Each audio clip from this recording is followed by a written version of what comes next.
পায়ের তলে জান্নাত।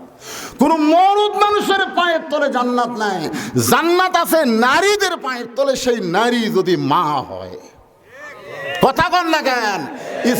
ইসলামে বাপের দাম বেশি না মায়ের দাম বেশি? এক ব্যক্তি মায়ের সন্তান, কথা বলেন, বাপের দাম বেশি না মায়ের দাম বেশি? আর কি বুঝাই? ইসলামে ছেলের দামের মৃত্যু হবে যে কোনো সময়।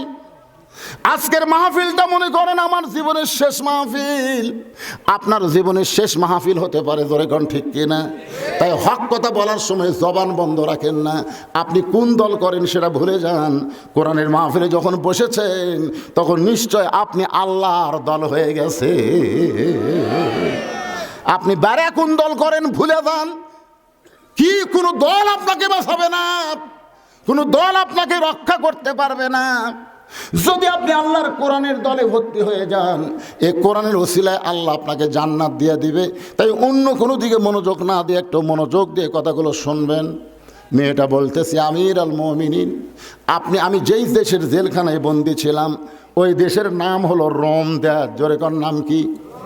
আপনি যখন রোম পারস্য দখল করলেন তখন আপনি ঘোষণা করলেন মুসলমান কোন রাষ্ট্র যখন দখল করবে ওই রাষ্ট্র তখন আল্লাহর কোরআন দিয়ে চলবে।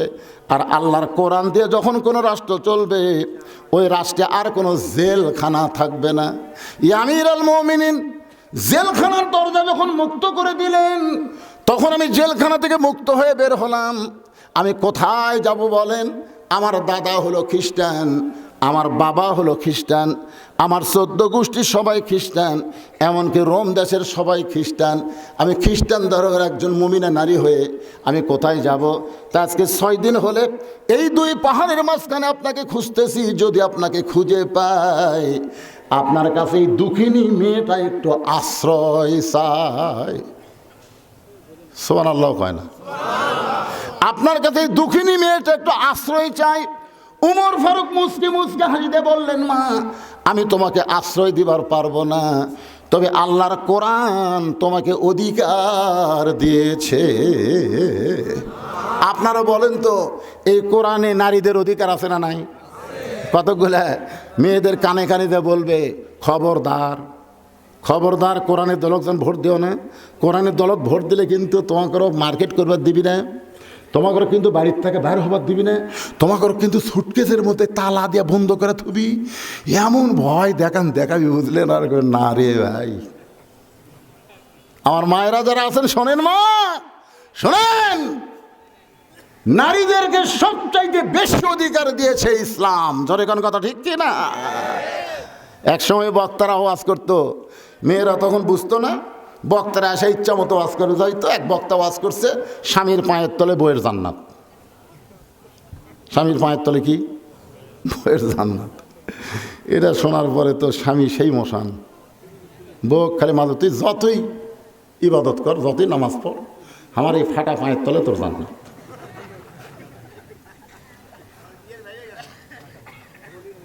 কিন্তু আপনারা দেখেন তো, কোরআন হাদিসের কোনো জায়গাত কিন্তু নাই যে স্বামীর পায়ের তলে জান্নাত, বরং মায়ের পায়ের তলে জান্নাত।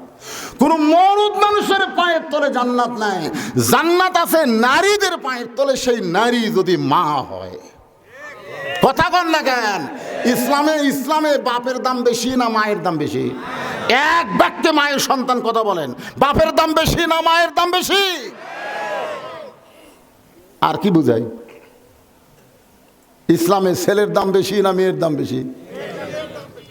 এক সাহাবী বলতেছি, ইয়া রাসূলুল্লাহ, আল্লাহ আমাকে একটা মেয়ে দিছে। রাসূল বললেন, একটা জান্নাত। আর একজন সাহাবী কয়, হুজুর আল্লাহ আমাকে 2টা মেয়ে দিছে। রাসূল কয়, 2টা জান্নাত। আর একজন দাঁড়িয়ে বলে, ইয়া রাসূলুল্লাহ, আল্লাহ আমাকে 3টা মেয়ে দিছে। আল্লাহ রাসূল বললেন, তুমি শুধু জান্নাতি না, আমার সাথে জান্নাত। এক সাহাবী দাঁড়িয়ে বলে, ইয়া রাসূলুল্লাহ, আল্লাহ আমাকে একটা পুত্র সন্তান দিছে। রাসূল বললেন, এজলেস, বস। তুই দাঁড়াছিস কেন?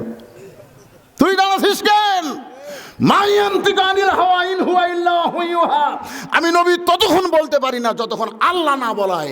এখন পর্যন্ত বেটা ছেলের বাপের কি হবে আমি রাসূল জানি না। আল্লাহ রাসূল বলেছেন, বাজার থেকে যদি তুমি মিষ্টি কিনো, বাড়িতে যায় তোমার ছেলে মেয়ে দুইজন আছে, তুমি মিষ্টির প্যাকেট ভুল করে যান এই গাবড়া ছেলের হাতে দিও না, মিষ্টির প্যাকেট দিবা মেয়ের হাতে। সুবহানাল্লাহ কর না কেন? এখন মেয়েটা মিষ্টির প্যাকেট খুলে দেখে 3 মিষ্টি। যতক্ষণ কয়টা? একটা বাপক দিছে, একটা মাওক দিছে, একটা ভাইক দিছে। বাপ বলতেছে, ঘেরে মা 3টা মিষ্টি কিনছি মা, তো তুই 3 জনক 3টা দিলি তোর? আপনারা খালি আমার খাওয়া আব্বা, আপনারা খালি আমার খাওয়া। পরের দিন বাপ ভুল করে মিষ্টির প্যাকেট বেটার হাতত দিছে, বেটার প্যাকেট করে কয় বাজারে তার মিষ্টি নাই, এই 3টা আনছেন কেন? এই 3টা তো আমারই লাগবে। ওই একলাই খাবে আর কাউকে দেয়নি। আল্লাহ রাসূল বলেছেন, সর্বপ্রথম আমি ফাতেমার সঙ্গে দেখা করতাম, আবার সর্বশেষে ফাতেমার সঙ্গে আমি দেখা করতাম। ফাতেমা হলো আমার কলিজার টুকরা। আপনার বলেন তো, মেয়েদের দাম ইসলামে কম না বেশি? আমার মায়েরা, পর্দার অন্তরালে আছেন, একটু মনোযোগ দিয়ে শুনবেন। ওমর ফারুক বললেন, মা তুমি আমার কাছে আশ্রয় কেন চাইতেছো? ইসলাম তোমাকে অধিকার দিয়েছে।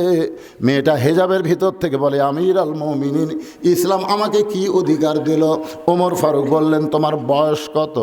মেয়েটা বলতে, 6 বছর বয়স ঈমান গ্রহণ করেছি, আর 12 বছর জেলখানায় বন্দি জীবন কাটাইছে। 6 আর 12 একত্র করলে 18 বছর হয়। ওমর ফারুক বললেন, মা 18 বছরের একজন যৌবনা নারীর জন্য ইসলামের বহু অধিকার আছে। তার মধ্যে 1 নম্বর অধিকার হলো ভালো একটা ছেলের সঙ্গে বিয়া বসা। আপনারা সুবহানাল্লাহ করছেন না, কারণ ভালো ছেলে বলতে এখানে কিন্তু বলে নাই যে সুন্দর একটা ছেলের সাথে বিয়া বসা। সুন্দর একটা ছেলের কথা বললে আমি জীবনে বউ পাতাম না। আমি যে কয়টা মেয়ে দেখবার গেছি, আমি নিজে দেখবার যে কয়টা গেছি, একটা মেয়েও আমাকে অ্যালাউ করেনি। পরে আমার বাবাকে কইলাম, আব্বা আমাকে লে হবি না, আমাকে বাদ দেখে দেখেন। তো যাই হোক, বর্তমানে আমার যে বউ আছে, ওর বাপ যে কি বুঝলো, আমার সাথে বিয়ে দিল না দেখেই।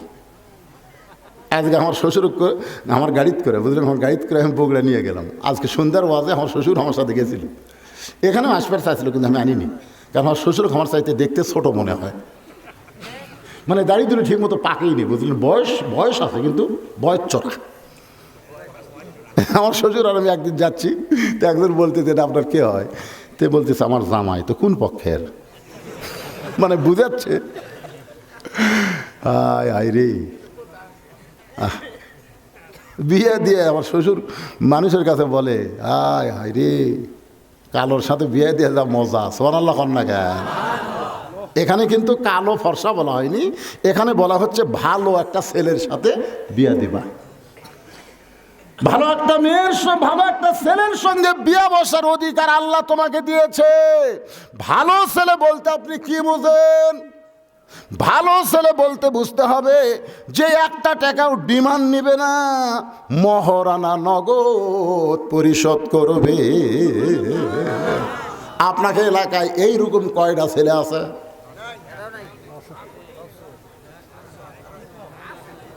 কারা কারা বিয়ে করেননি তারা হাত তোলেন তো দেখে। যারা বিয়ে করেননি এখন পর্যন্ত, যারা বিয়ে করেনি তারা এই মাহফিলত কেউ নাই? এবারে এই আইডিয়ারা কি করতেছে? আপনি কি এলাকার আইডিয়ারা কি করতেছে?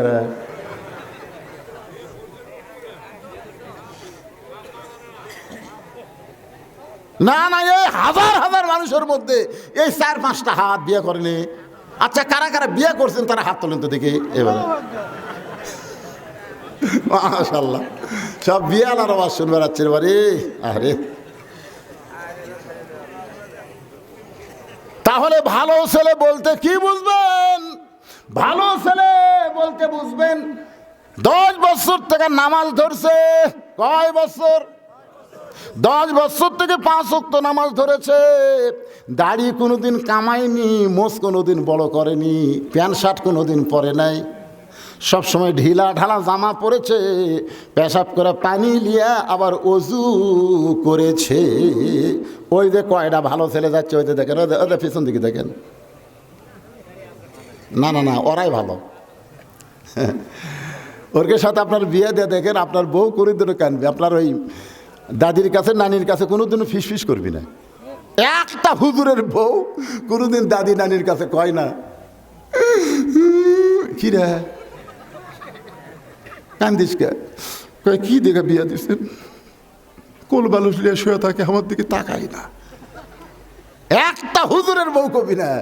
যারাই বলবে ওই প্যান্ট শার্ট পরা খাড়া হয়ে পেশাব করে পানি লাই না, এরকে বউ কবি। কথা বল না কেন? ভালো ছেলে বলতে কি বুঝতেছেন?